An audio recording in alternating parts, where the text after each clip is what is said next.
नमस्कार दोस्तों, मैं हूं अस्पित चौहान और आप देख रहे हैं आपका अपना यूट्यूब चैनल। बहुत ही महत्वपूर्ण मुद्दे पर मैं बात करने जा रहा हूं, जिसके बारे में पोस्ट आज मैंने डाल दी थी और वीडियो के लिए मैंने बोला था कि आपको शाम तक मिल जाएगा। बात है एडिशनल मैटर की। बहुत से साथी जो इस वीडियो को देख रहे हैं वो उतावले होंगे कमेंट करने के लिए, लेकिन वीडियो पूरा देखें, उसके बाद कमेंट करें। सबसे बड़ी बात, क्योंकि मैं हर मुद्दे को लेकर, हर एक पॉइंट को लेकर मैं बात करूंगा आज की इस वीडियो में। दोस्तों, मैंने आपको शुरू से ही बताया था भी एडिशनल मैटर जब हाई कोर्ट से आउट हुआ तब भी मैंने आपको सूचना दी थी। तब नॉन एडिशनल खुश हो गए थे, जबकि एडिशनल वालों ने कमेंट किस टाइप के किए, वो स्वाभाविक सी बातें हैं, क्यों करते हैं, किस लिए करते हैं, ये तो नहीं पता मेरे को, लेकिन जो चीज़ें हैं वही तो मैं बता रहा हूँ। दूसरी बात, जब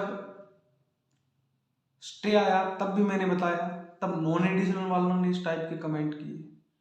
फिर मैंने आपको कहा था अभी अगर स्टे है तो ऑर्डर बरकरार रहेगा और उसके अकॉर्डिंग आगामी भर्ती में रीट के बेस पर जो अध्यापक भर्ती हो रही है उसमें एडिशनल को शामिल किया जाएगा।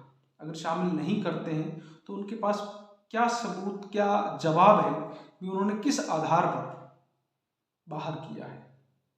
ये बात मैंने कही थी और नोटिफिकेशन जब निकला तो सबसे पहले मैंने ही बताया था कि गवर्नमेंट के अकॉर्डिंग या दिशा निर्देश के अकॉर्डिंग शिक्षा निदेशालय ने एडिशनल को आउट माना है और उन्होंने एडिशनल के लिए फॉर्म अप्लाई करने का कोई प्रोसेस नहीं रखा है।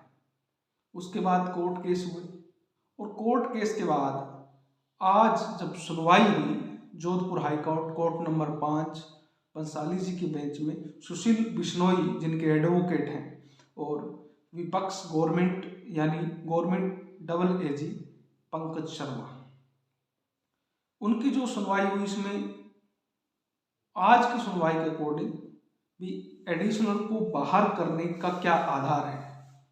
और ये भी बात हुई है भी जब आप 18 वालों को ज्वाइनिंग दे सकते हैं, उस टाइम भी तो कोर्ट का निर्णय नहीं आया था और सुप्रीम कोर्ट में वो केस पेंडिंग है। डीबी का जो फैसला है उस पर स्टे हो गया है, यानी वो मान्य अब नहीं होगा।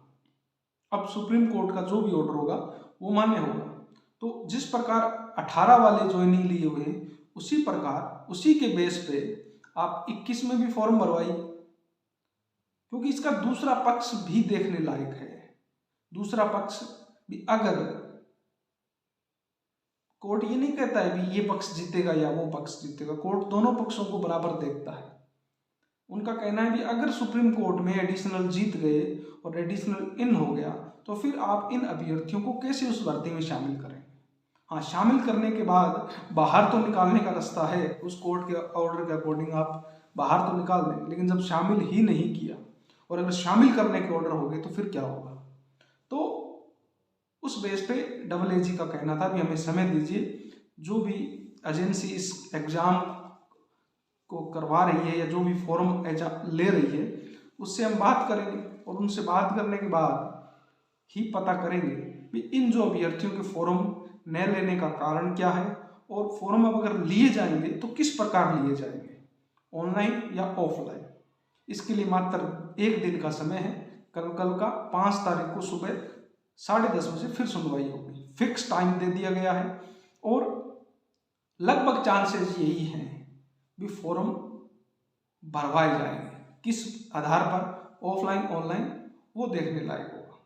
कई साथी ये भी कहते हैं साहब आप तो पहले ही बोल देते हैं, तो आज की कोर्ट की सुनवाई ये कहती है, एडवोकेट से जो कह रहे हैं वो बातें मैं बोल रहा हूँ। आपको हो सकता है वो चीज़ें नहीं पता हो, क्योंकि आपको तो पता ही नहीं है ना। बहुत से साथी ये कहते हैं भी साहब आप तो एडिशनल के हो, अरे आप मेरे स्कूल में आ जाओ यार, मेरे पास आ जाओ, मैं आपको मेरे डॉक्यूमेंट दिखा देता हूँ, मैं किस आधार पर लगा हूँ। किसी पे लांछन लगाने से पहले आप सोचिए। मैं नहीं चाहता कि मैं किसी पे कार्रवाई करूँ, क्योंकि कानून और सब जानता हूँ मैं, आईपीसी की धारा 499 और 500, उस चीज़ को पढ़ लीजिए आप।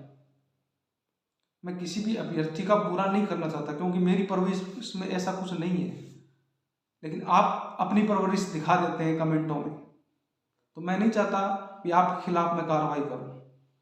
और अगर मैंने आपका आईपी एड्रेस सर्च करके और एक मानहानि का केस ठोक दिया ना, तो रोते फिरोगे,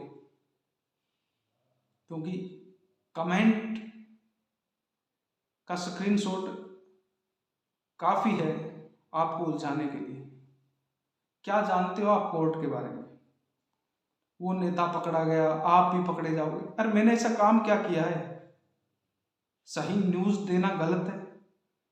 अब ये नॉन एडिशनल के खिलाफ है तो मैं क्या करूं? कुछ दिन पहले ये न्यूज़ एडिशनल के खिलाफ थी, फिर भी मैं क्या करता? मेरा काम है ना, क्योंकि मेरे साथ इतने लोग जुड़े हुए हैं, उनको सूचना देना मेरा काम है, वो मैं कर रहा हूँ और टाइम टू टाइम कर रहा हूँ। कई विद्वान साथी कहते हैं कि आप तो अपना स्कूल को, बच्चों को देख लो।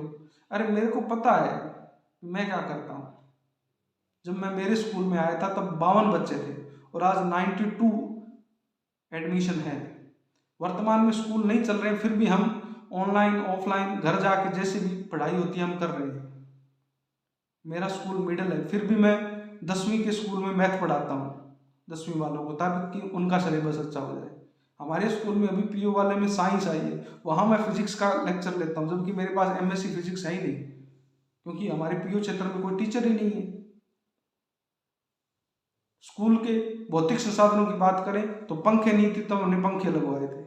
बच्चों के पास बैठने के लिए दरिया नहीं थी, हम लेके आए थे अपने पैसों से। बच्चों को खाने के लिए बर्तन नहीं थे, हम सब बर्तन लेके आए थे। तो मेरे को पता है, मैं नहीं बताता इसका मतलब ये नहीं है कि हम कुछ करते नहीं है, हमें पता है। और जितना हम करते हैं अगर उतना आप कर लोगे तो बहुत अच्छा होगा। तो किसी पे ब्लेम लगाने से पहले उनके काम देख लिया करो कि वो कर क्या रहे हैं। सिर्फ एक कमेंट लिख देने से सब कुछ नहीं होता। मन मर्जी आता है, आप कुछ भी लिख देते हैं। सोचा करो यार। मानहानि का केस हो गया ना, तो फिर एक भाई साहब आज लिख रहे थे, मैंने लिखा, उसके बाद 5 सेकंड बाद ही कमेंट डिलीट कर दिया। तो फटती भी बहुत है आपकी। इतना ही दम है तो ब्लेम कर रहे हो तो उसको साबित करो ना। आपने तो हाईकोर्ट की शक्ल भी नहीं देखी होगी, हम तो ईंट ईंट पता है हमें तो कि कहाँ ईंट लगे या कहाँ खोरा लगा हुआ है वहां पर। जितने धक्के हमने खाए हैं, चाहे वो किस्मत से हैं, चाहे वो तजुर्बे हैं, कुछ भी हैं, लेकिन वो हैं, तभी जाके आप हमको सुन रहे हैं। और किसने न्योता दिया आपको? लेकिन वो लोग जो कमेंट करने के लिए उतावले हैं, उनको तो वीडियो से कोई मतलब ही नहीं है, उनको तो सिर्फ कमेंट करना है। और वो जब 10-12 वीडियो पे कमेंट नहीं करते तब तक उनको नींद नहीं आती, क्योंकि परवरिश तो दिखानी है कईयों की। अब मैं कुछ और बोलूँगा उसकी बजाय, ध्यान रखें, कोई ज़रूरी नहीं है हर वीडियो बनाने वाला मेरा जैसा ही हो, जो किसी का बुरा न चाहता हो। कोई तुम्हारी जैसी सोच वाला सामने मिल गया ना, उस दिन तुम्हें अपनी औकात पता चल जाएगी। तो किसी का अच्छा नहीं कर सको तो किसी की टांग भी मत खींचा करो। बात कर रहे थे अपने एडिशनल पर, तो एडिशनल का 5 तारीख को सुनवाई है और 5 तारीख को इस पे ऑर्डर लिखा जाएगा। ये फॉर्म ऑनलाइन लिए जाएंगे, ऑफलाइन लिए जाएंगे और किस तरीके से प्रोसेस होगी। लगभग चांसेस हैं कि इन तो हैं ही, और आगे की प्रोसेस क्या रहेगी। अब नॉन एडिशनल वाले जो भी साथी देख रहे हैं, अगर आप में इतना ही दम है, आप इतना ही चाहते हो कि हमारे केस में दम है, तो आप सुप्रीम कोर्ट लड़ो ना। किसने मना किया? सुप्रीम कोर्ट लड़ो, वहां से बाहर करो, यहां अपने आप बाहर हो जाएंगे। यहाँ पर आपकी कोई सुनने वाला नहीं है। कोर्ट का जो लड़ाई है वो कोर्ट के थ्रू ही होगी और उसी के माध्यम से जीती जाएगी। आप लड़िए केस अपना, सुप्रीम कोर्ट में लड़िए, वहां से बाहर करिए, अपने आप बाहर हो जाएंगे। ओके दोस्तों, आशा करता हूँ आपको हर बात, हर चीज़ें अच्छी तरीके से समझ में आई होंगी, और आशा करता हूँ आगे का जो आपका बिहेवियर है वो अच्छा रहेगा। और जिनकी मिर्ची लगती है उनकी लगती रहेगी। आपके कमेंट करने से नहीं तो मेरे वीडियो बंद होने वाले हैं और मैं रुकने वाला हूँ। ठीक है, और लगती है मिर्ची तो ऐसे ही लगती रहेगी, कोई अच्छे से डॉक्टर से इलाज कराए। धन्यवाद। जय हिंद, जय भारत।